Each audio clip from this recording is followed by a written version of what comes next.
નમસ્કાર.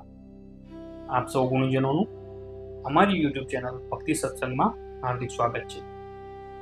આજના આ વિડીયોમાં આપણે શ્રીમદ ભગવદ્ ગીતાના અધ્યાય 6 નું શ્રવણ કરીશું. શ્રીમદ ભગવદ્ ગીતાના અધ્યાય 6 ને આત્મસંયમ યોગ કહેવામાં આવે છે. આ અધ્યાયમાં શ્રી કૃષ્ણએ અર્જુનને ધ્યાન દ્વારા આત્મસંયમ અને આત્મબોધ મેળવવાની રીત સમજાવી છે. ભગવાન શ્રી કૃષ્ણ કહે છે કે સાચો સંન્યાસી કે યોગી એ નથી જે અગ્નિ પ્રજ્વલિત નથી કરતો અથવા કર્મ ત્યાગી રહે છે, પરંતુ સાચો સંન્યાસી તો એ છે જે કામના છોડીને કર્મ કરે છે અને મનને જીતે છે. જેણે મનને જીત્યું છે તે પોતાનો મિત્ર છે, અને જે મનને નથી જીતતો તો તે પોતાનો જ શત્રુ છે. તો ચાલો તેનું વિસ્તૃત શ્રવણ કરીએ. અધ્યાય 6 આત્મસંયમ યોગ. પૂર્ણ પુરુષોત્તમ પરમેશ્વર બોલ્યા, જે મનુષ્ય પોતાના કર્મના ફળ પ્રત્યે અનાસક્ત છે અને જે પોતાના કર્તવ્ય અનુસાર કર્મ કરે છે તે સંન્યાસી છે, તથા તે જ સાચો યોગી પણ છે, અને નહીં કે જે અગ્નિ પ્રગટાવતો નથી અને કર્તવ્ય કર્મ કરતો નથી. હે પાંડુપુત્ર, જે સંન્યાસ કહેવાય છે તેને જ તું યોગ અર્થાત પરમ બ્રહ્મ સાથે યુક્ત થવું જાણ. કારણ કે ઇન્દ્રિય તૃપ્તિ માટેની ઈચ્છાનો ત્યાગ કર્યા વિના કોઈ મનુષ્ય કદાપી યોગી થઈ શકે નહીં. અષ્ટાંગ યોગમાં નવોદિત સાધક માટે કર્મ એ જ સાધન કહેવાય છે, અને યોગમાં ઉન્નત થયેલા મનુષ્ય માટે સર્વ ભૌતિક કાર્યોનો ત્યાગ એ જ સાધન કહેવાય છે. જ્યારે મનુષ્ય સર્વ ભૌતિક કામનાઓનો ત્યાગ કરીને ન તો ઇન્દ્રિય તૃપ્તિ માટે કાર્ય કરે છે અને ન તો સકામ કર્મોમાં પરોવાય છે, ત્યારે તેને યોગમાં ઉન્નત થયેલો કહેવાય છે. મનુષ્ય પોતાના મનની સહાયતાથી પોતાનો ઉદ્ધાર કરવો જોઈએ અને પોતાનું પતન થવા દેવું ન જોઈએ. આ મન બદ્ધ જીવનો મિત્ર પણ છે અને શત્રુ પણ છે. જેણે મન પર વિજય મળ્યો છે તેને માટે મન એ સર્વશ્રેષ્ઠ મિત્ર છે, પણ જે આમ કરવામાં નિષ્ફળ નીવડ્યો છે તેને માટે મન એ સૌથી મોટો શત્રુ બની રહે છે. જેણે મનને જીત્યું છે તેને માટે પરમાત્મા પ્રાપ્ત થયેલા જ છે, કારણ કે તેણે શાંતિ પ્રાપ્ત કરેલી છે. આવા પુરુષ માટે સુખ દુઃખ, ઠંડી ગરમી અને માન અપમાન એક સમાન જ હોય છે. મનુષ્ય જ્યારે મેળવેલા જ્ઞાન તથા સાક્ષાત્કાર દ્વારા પૂરેપૂરો સંતુષ્ટ થઈ જાય છે ત્યારે તે આત્મ સાક્ષાત્કારમાં સ્થાપિત થયેલો તથા યોગી કહેવાય છે. આવો મનુષ્ય અધ્યાત્મમાં સ્થિર તથા જીતેન્દ્રિય હોય છે. તે સર્વ વસ્તુઓને એક સમાન દ્રષ્ટિએ જુએ છે, ભલે પછી તે કાંકરા હોય, પથ્થર હોય કે સુવર્ણ હોય. જ્યારે મનુષ્ય સાચા શુભેચ્છકોને, પ્રિય મિત્રોને, તટસ્થ લોકોને, મધ્યસ્થી કરનારાઓને, દ્વેષીજનોને, શત્રુઓ તથા મિત્રોને, પાપી તથા પુણ્યાત્માઓને સમાન ભાવે જુએ છે ત્યારે તેને હજી વધારે ઉન્નત થયેલો માનવામાં આવે છે. અધ્યાત્મવાદીએ પોતાના શરીર, મન તથા આત્માને હંમેશા પરમેશ્વરમાં તલ્લીન રાખવા જોઈએ. તેણે એકાંત સ્થળે એકલા રહેવું જોઈએ તથા બહુ સાવધાનીપૂર્વક પોતાના મનને હંમેશા વશમાં રાખવું જોઈએ. તે કામનાઓથી તથા સંગ્રહ વૃત્તિથી રહિત હોવો જોઈએ. યોગાભ્યાસ કરવા માટે મનુષ્ય એકાંત સ્થાનમાં જઈને ભૂમિ પર ફૂસ ઘાસ પાથરવું અને પછી તેને મૃગ ચર્મથી ઢાંકી ઉપર સુવર્ણ વસ્ત્ર પાથરવું. આસન બહુ ઊંચું કે બહુ નીચું ન હોવું જોઈએ અને તે પવિત્ર સ્થાનમાં હોવું જોઈએ. પછી યોગીએ તેની ઉપર સુસ્થિર થઈને બેસવું જોઈએ અને મન, ઇન્દ્રિયો તથા કાર્યોને વશમાં કરીને તથા મનને એક બિંદુ પર સ્થિર કરીને હૃદયને શુદ્ધ કરવા માટે યોગાભ્યાસ કરવો જોઈએ. યોગીએ પોતાનું શરીર, ગરદન તથા માથું સીધું ટટ્ટાર રાખવું જોઈએ અને નાકના અગ્રભાગ પર દ્રષ્ટિ સ્થિર રાખવી જોઈએ. આ પ્રમાણે તે સ્થિર તથા સંયમિત મનથી ભયરહિત તથા વિષય જીવનથી પૂર્ણ રીતે મુક્ત થઈને મનુષ્ય અંતઃકરણમાં મારું ચિંતન કરવું જોઈએ અને મને જ પોતાનું અંતિમ ધ્યેય માનવું જોઈએ. આ પ્રમાણે શરીર, મન તથા કર્મમાં હર હંમેશ સંયમનો અભ્યાસ કરતો સંયમિત મનવાળો યોગી આ ભૌતિક અસ્તિત્વ સમાપ્ત થઈ ભગવદ ધામ એટલે કે કૃષ્ણલોકને પ્રાપ્ત કરે છે. જે મનુષ્ય અતિશય આહાર લે છે અથવા બિલકુલ આહાર લેતો નથી, અતિશય ઊંઘ લે છે કે પૂરી ઊંઘ લેતો નથી, તેને માટે યોગી થવાની શક્યતા નથી.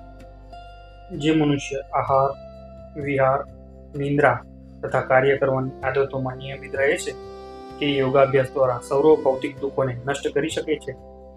જ્યારે યોગી યોગાભ્યાસ દ્વારા પોતાના માનસિક કાર્યોને સંયમિત કરી લે છે અને અધ્યાત્મમાં સ્થિત થઈ જાય છે, અર્થાત સર્વ ભૌતિક ઈચ્છાઓથી રહિત થઈ જાય છે ત્યારે તે યોગમાં સુસ્થિર થયેલો કહેવાય છે.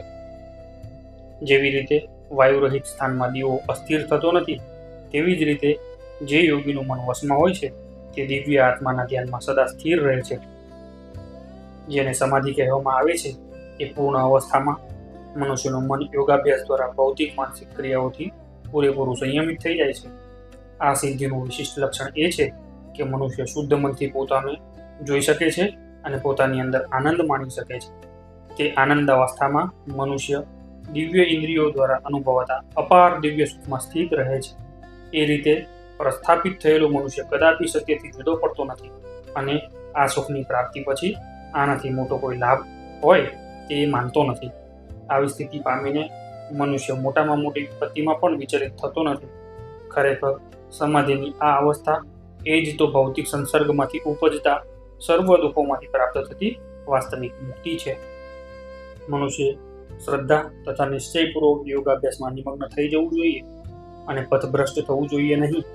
તેણે મનના અનુમાનોથી ઉત્પન્ન થયેલી સર્વ દુન્યવી ઈચ્છાઓનો સર્વથા ત્યાગ કરવો જોઈએ અને એ રીતે મન દ્વારા ઇન્દ્રિયોને બધી બાજુથી સંયમિત કરવી જોઈએ. ધીરે ધીરે ક્રમશઃ પૂર્ણ વિશ્વાસપૂર્વક બુદ્ધિ દ્વારા મનુષ્ય સમાધિમાં સ્થિત થવું જોઈએ અને એ રીતે મનને આત્મામાં સ્થિર કરીને અન્ય કશાયનું ચિંતન કરવું જોઈએ નહીં.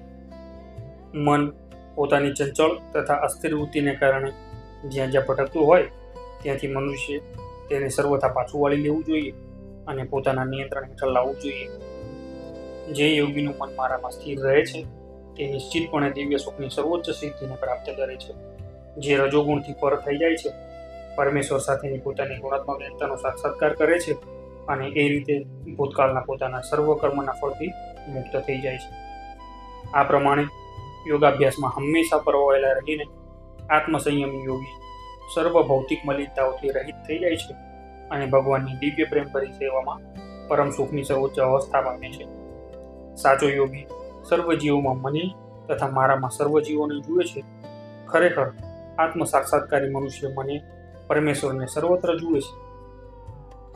જે મનુષ્ય મને સર્વત્ર જુએ છે અને બધું જ મારામાં જુએ છે તેને માટે હું કદાપી દૂર થતો નથી અને તે પણ મારે માટે કદી દૂર થતો નથી. જે યોગી મને તથા સર્વ જીવોમાં રહેલા પરમાત્માને અભિન્ન જાણીને પરમાત્માની ભક્તિભાવે સેવા કરે છે તે સર્વ સંજોગોમાં મારી ભાવનામાં રહે છે. હે અર્જુન, જે યોગી પોતાની તુલનામાં સર્વ પ્રાણીઓને અને તેમના સુખોમાં તથા દુઃખોમાં પણ સમાનપણે દર્શન કરે છે તે પૂર્ણ યોગી છે.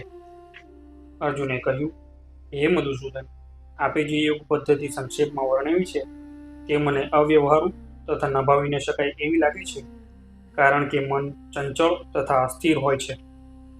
હે કૃષ્ણ, મન ચંચળ, દુરાગ્રહી તથા અત્યંત બળવાન છે અને તેથી તેને વશમાં રાખવું એ મને વાયુને વશમાં રાખવાથી પણ વધારે અઘરું લાગે છે.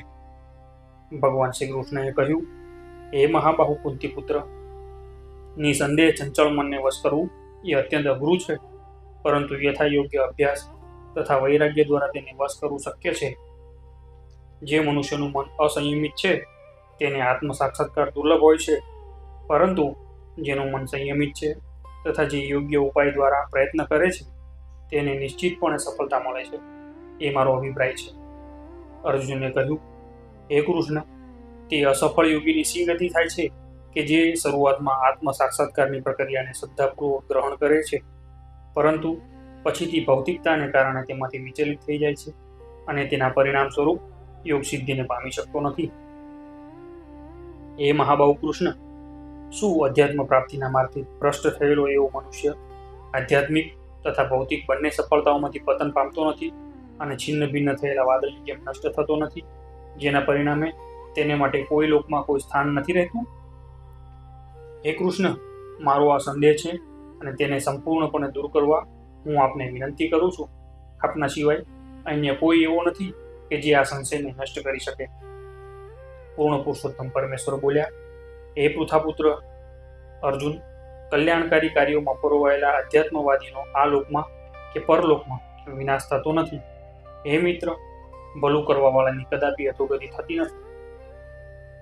અસફળ યોગી પુણ્યાત્મા લોકોના લોકમાં અનેક વર્ષો સુધી સુખ ભોગવ્યા પછી સદાચારી લોકોના અથવા તો ગર્ભશ્રીમંત લોકોના કુળમાં જન્મ પ્રાપ્ત કરે છે, અથવા જો દીર્ઘ યોગાભ્યાસ પછી અસફળ રહે તો તે એવા અધ્યાત્મવાદીના કુળમાં જન્મ પામે છે કે જેઓ અતિશય જ્ઞાનવાન હોય છે. ખરેખર આ જગતમાં આવો જન્મ પામવો એ અત્યંત દુર્લભ છે. એ કુરુનંદન, આવો જન્મ પામીને તે પોતાના પૂર્વદેહની દૈવી ચેતના પુનઃ પ્રાપ્ત કરે છે અને પૂર્ણ સફળતા પ્રાપ્ત કરવાના ઉદ્દેશ્યથી તે વધારે ઉન્નતિ પામવાનો પ્રયાસ કરે છે.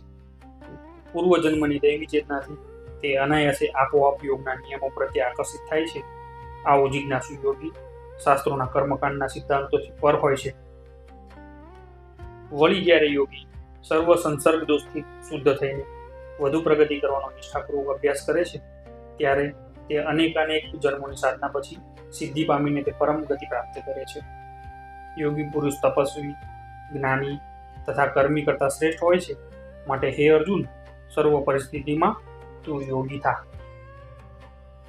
સર્વ યોગીઓમાંથી જે યોગી અત્યંત શ્રદ્ધાપૂર્વક મને પરાયણ હોય છે, પોતાના અંતઃકરણમાં મારું ચિંતન કરે છે અને મારી દિવ્ય પ્રેમમય સેવા કરે છે, તે યોગમાં મારી સાથે અત્યંત ગાઢ રીતે સંકળાયેલો છે અને તે બધામાં સર્વોચ્ચ છે. આ જ મારો મત છે. આ પ્રમાણે શ્રીમદ ભગવદ્ ગીતાનો અધ્યાય 6 આત્મસંયમ યોગ અહીં સમાપ્ત થાય છે. ગુણીજનો, જો તમને આ વિડીયો પસંદ આવ્યો હોય તો વિડીયોને લાઈક અને શેર કરજો તથા કોમેન્ટમાં જય શ્રી કૃષ્ણ લખવાનું ભૂલતા નહીં. તેમજ આવા વિડીયો જોવા તથા સાંભળવા માટે અમારી યુટ્યુબ ચેનલ ભક્તિ સત્સંગને સબસ્ક્રાઇબ કરવાનું ભૂલતા નહીં. આપણે ફરી મળીશું શ્રીમદ ભગવદ્ ગીતાના નવા અધ્યાય સાથે. જય શ્રી કૃષ્ણ, જય માતાજી.